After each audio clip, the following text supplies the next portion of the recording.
ప్రతిబింబం ఎంతో సుందరంగా ఉంది. దీనికి కారణం ఏమిటి?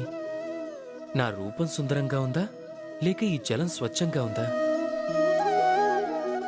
లేదు, ఈ జలం స్థిరంగా ఉంది, శాంతంగా ఉంది.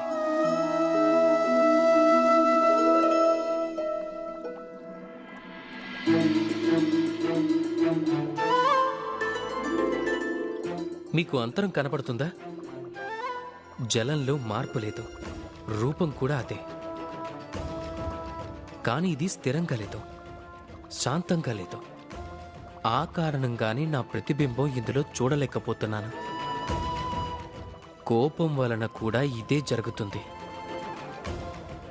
ఒకవేళ మీరు స్థిరంగా ఉంటే, శాంతంగా ఉంటే, అప్పుడు మీరు మీ యొక్క ఆత్మని చూస్తూ, వింటూ అర్థం చేసుకోగలుగుతారు.